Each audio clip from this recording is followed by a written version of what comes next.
Well, for any parents and kids watching that are considering whether or not they should wear a mouthguard or buy a mouthguard, let this be a valuable lesson to you. Because Luke Jackson, he lost one of his teeth. He's already had one knocked out. He seems to think it's a funny joke, but I tell you what, it's not all that funny for young kids who lose their smile. Gary, it's a painful way to kick off the good, the bad and the ugly. Oh, Fang Jackson. All right, let's start with Butters. You know, finals give you these moments and you get the hair standing on the back of your neck. I just love this on Friday night. Just stood his ground. Cameron thought, I'll go straight through you. Nah, he stood up, and that was symptomatic of that whole Port Adelaide footy side. He's a tough kid, no doubt. Hey, how good was finals footy in Tassie? A lot of people, when the games were announced, they said, "Oh, we never get good games down there." Come on, give me a spell. It was awesome. Mate, there's no one there. Brownie. It was a great weekend. It was from all reports, from all the people that were there over the course of the 2 days. It was just an incredible feeling and a symbolic moment, I think, where Tassie people felt footy was back on the map in what is a traditional footy state. And on a serious note, Premier Goodwin has been taken to hospital. He's ill, so Gutsy, if you're watching the program, get well soon. Brownie. Stand in Premier. Vote 1, Nick Riewoldt. My good is Hulk Hogan, who was down in Tasmania. He was good. Jesse Hogan, fantastic. So this was his first final. Actually didn't play in the final for Melbourne back in 2018. It was his best Giants game this year. He took 6 contested marks. 2 goals, 2, and it's his 100th game this week. Fantastic. So well done to Jesse Hogan, and well done for standing up on the big stage and kicking a crucial goal late in the game. One of the few forwards to impact on the finals. My man also was a big forward. He came in the Love Shack. He is back. And have a look at this, just really unselfish. Thought it through magnificently. Didn't go for the boomerang, just hit it to the top of the square. And I thought this was a terrific game from him. It was trialled at centre-half back, missed out there, came back in, not great conditions, and the Love Shack was back. Gary, got a bad for us. Swans were pressing. They were all over the Giants towards the end. They had shot after shot after shot. I just thought Dane Rampy, experienced campaigner, that's not where you need to kick that ball. Easy to defend, get it over the line. That needed to be, and Luke Parker threw the arms up and said that's not helping us at all. So that needed to be 15 metres inside the goal line. We should have compared notes, Gaz, because I've gone the same theme about a minute later, and you've been hot on this all year. So this is about a minute to go. Lewis Melican wins the ball. This kick is on Isaac Heaney. There's no one on the 45. You've just got to hit that, and you've got a shot on goal inside 90 seconds to go to win the game with a man that's hot. Missed it, missed the opportunity.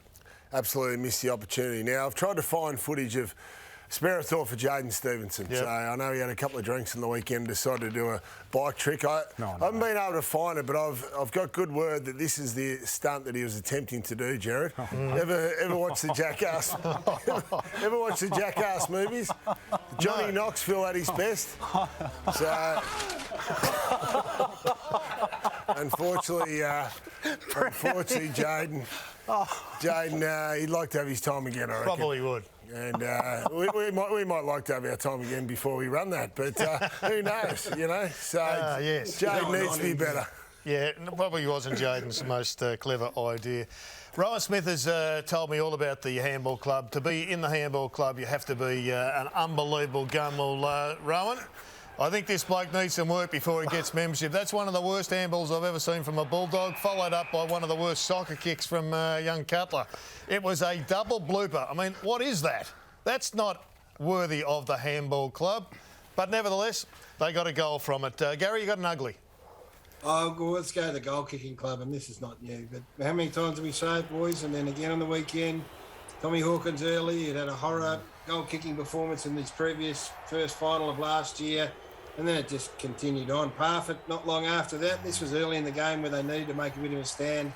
And then take your pick out of all the Sydney Swans at the end of that game. So, you know, you can talk about it all we want. Brownie spoke about it earlier in the show. I heard Chief talking about it. It's real and it's true. And you miss those goals from that distance, then you're not winning a final. Bad kicking's bad football. It is. Footy in Tassie, we're back. We've just got to make sure we treat the visiting coaches with the respect they deserve. Roll the grab. So what were the thoughts about the whole Tasmanian experience? What did you think of the stadium? We just lost the final by a point here. Another question. Yeah, what did you think of the Tasmanian experience? What did you think of the stadium and the whole bit? Mate, you there? Can we talk about the footy for a second? So we might just have to revoke. Three votes for the horse we might there. just have to revoke that man's media credentials. Mate, Wasn't John Longmire magnificent? We want to derail the Tasmanian push. Just keep asking questions like that after a final. Mate, good effort for following up with the question. He wasn't shy and going he wasn't again. Shy. I don't think he had another question. No, he didn't. He was out of juice. Unfriendly fire. The Lions, this just painted the picture of the Lions for the night. They just had a horror Saturday night, so it didn't start well. Friendly fire there from Nakia Cockatoo on Daniel McStay, so that really hurt the Lions. Then Marcus Adams, bang, going for the Golden Fist award. The only problem was he was spoiling his own teammate, so horror night for the Lions. Well, from one push in the back to another, I thought the campaign was working, but obviously not. Have a look at this for Cody Waitman. Cody Waitman gets shoved straight in the back. The umpire is in the perfect position, and yet there's no free kick. No objection from the commentary team either. How that is not a free kick, umpire, is absolutely baffling. And just on Cody Waitman, for all you cowards on social media having a dig at Cody Waitman, pull your heads in. The kid's a young star, and he just had a crack at the footy. We're going to take a break. We'll be back with the final word after this. And don't forget, the Cats and the Giants looking for redemption on Friday night. You'll see the best coverage here, as always, on Fox Footy. Live and free of ads. Siren to siren.